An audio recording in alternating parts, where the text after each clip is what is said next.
안녕하십니까. 쇼키무동산입니다. 주택 공급 관련 대통령과 국토부 장관의 중요 발언이 쏟아졌습니다. 특히 이재명 대통령의 계획이 공개가 됐습니다. 지금 무주택자 내 집 마련 어떻게 해야 될지 오늘 영상 보시면 좀 이해가 되실 겁니다.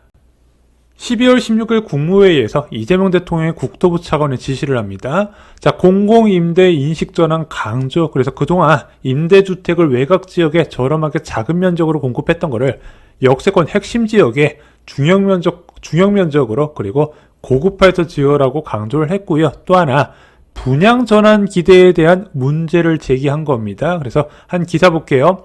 왜 임대주택 자꾸 분양하냐? 가짜 임대 지적하며 정책 전환 주문. 이게 지금 굉장히 중요한 소식입니다. 김희탁 국토부 1차관은 임대 비율 확대도 보고를 했습니다. 현재 공공임대 비율이 30%인데 이것을 50%까지 늘리기로 한 거예요. 그래서 3기 신도시 최소 절반 이상이 임대주택으로 채워집니다. 그럼 나머지 50%는 공공자가주택이나 분양이 혼재될 가능성이 있어요. 현재 3기 신도시의 지구단위 계획을 보면 한 임대 비율이 40%대가 나옵니다. 40% 초반 정도 나와요. 안에 공공임대 비율 30%라고 했는데 왜 40%가 나오나요? 일단 통합임대주택 같은 공공임대 비율 자체도 높고요. 여기에 신혼희망타운도 일정 부분에 행복주택이 들어가고 민간임대도 있고 여기에 이제 민간 분양에도 임대아파트를 좀 끼워 넣는 방식으로 사업을 추진했었거든요. 그런 걸 다 합치다 보니까 40%대가 넘어가는데 그럼 아예 공공임대 비율을 50%로 이번에 픽스를 해버리잖아요. 그렇게 되면 어떤 결과가 나온다? 실제로 임대 비율은 60%까지 올라갈 가능성이 있지 않나 생각이 듭니다. 그럼 나머지 40%가 분양 형태로 나올 건데 이건 어떤 식으로 나올지 공공자가주택이 될지 일반적인 분양 물량이 될지 아직까지 나온 곳은 없지만 지금 대통령이 워낙 강력하게 3기 신도시를 통해서 시세 차익을 얻으면 안 된다고 강조를 하고 있기 때문에 공공자가주택이 될 가능성이 크다고 보는 거예요. 실제 지분 적립형이 유력하게 검토가 되고 있죠. 이날 국무회의에서 대통령 발언의 핵심 좀 몇 가지 짚어보겠습니다. 첫 번째, 공공임대는 징검다리다. 자, 임대주택에 평생 눌러앉을 생각하지 말고 여기 살면서 돈을 모아서 다른 집을 사는 구조가 되어야 된다고 강조를 했어요. 솔직히 이게 맞는 얘기입니다. 옛날에 장기전세 같은 경우는 20년 만기였거든요. 지금 이거 20년 동안 거주했던 사람은 다른 데 빌라도 지금 못 가는 상황입니다. 그래서 임대주택은 계속 거주한다고 생각하지 말고 적극적으로 처약을 노리거나 기회가 될 때 내 집 마련에 나서거나 이런 식으로 움직인 사람들이 결과가 좋더라고요. 두 번째 핵심 발언은 후세대도 같은 기회를 가져야 된다는 겁니다. 그래서 임대주택을 왜 분양을 하냐? 가짜 임대를 지적을 한 거예요. 그래서 한 사람이 오래 점유하는 것도 안 되고 좀 이제 후세대도 이것을 누리기 위해서 순환 구조가 필요하다는 거죠. 그래서 아파트를 지어놓고 임대주택을 지어놓고 사람들이 들락날락하게 여러 사람이 이용할 수 있게 만들어야 된다고 이야기를 한 겁니다. 대통령의 발언 핵심 세 번째는 바로 공공임대의 질에 대한 주문입니다. 8평, 12평 빽빽하게 짓지 말고 일반 민영 아파트 수준으로 제대로 된 임대주택을 공급해라. 이건 예전부터 계속 강조를 했던 부분이죠. 새로울 것은 없었어요. 드디어 이재명 대통령이 원하는 것이 나타났어요. 바로 싱가포르 임대주택제도 HDB 많이 들어보셨죠?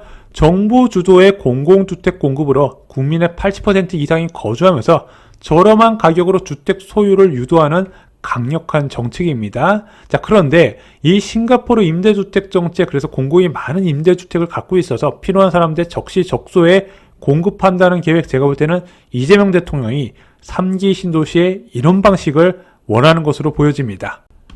그럼 3기 신도시의 대규모 임대주택 풀이 조성되는 거예요. 자, 예전에 2020년 7월에도 경기도지사 당시에 이재명 대통령은 3기 신도시 공급 물량의 50% 이상을 30년 장기 임대로 공급해야 된다고 주장을 했는데 지금 그거와 똑같은 정책 방향이 나타나고 있는 겁니다. 그래서 대규모로 공급하고 나서 자격을 갖춘 사람들에게 수시 공급하는 방식이 되네. 그럼 내 집 마련의 중간 과정에 주거 복지를 제공하는 개념이 되는 겁니다. 이게 이재명 대통령이 원하는 거예요. 이제 3기 신도시 청약자분들 다 아시겠죠?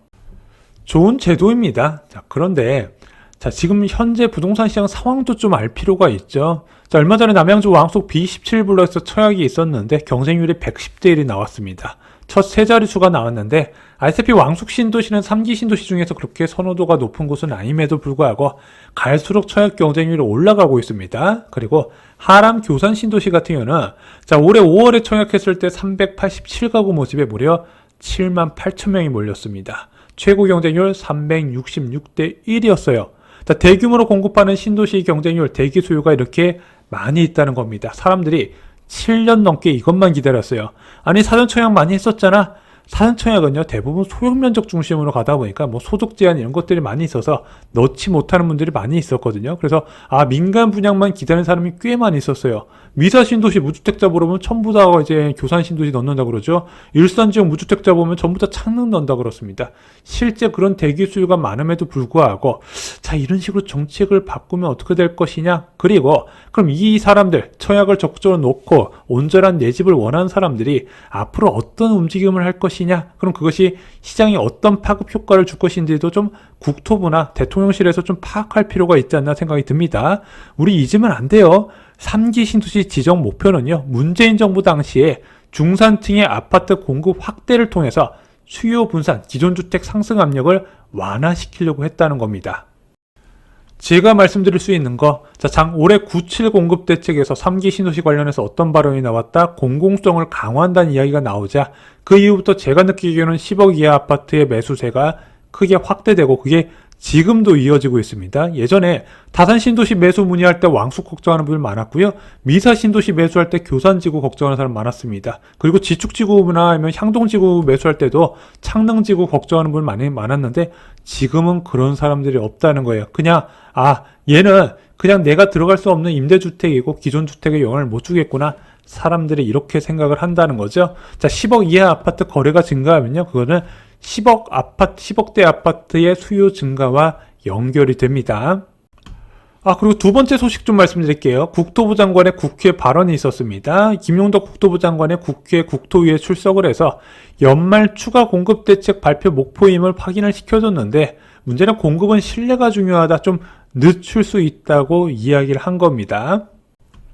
서울시와 협상 중인 상황은 어떤가요? 그랬더니 김용덕 장관이 서울시와 분위기는 상당히 좋다. 지금 서울시는 규제 완화를 요구하고 있죠. 수요 억제책과 정비사업 규제 완화를 요구하고 있는데 국토부에서는 정비사업 규제 완화는 오케이, 수요 억제책은 글쎄 이런 입장입니다. 반면에 국토부는 용산 정비창 주택수 증가와 그린벨트 해제를 서울시에 요구를 하고 있죠.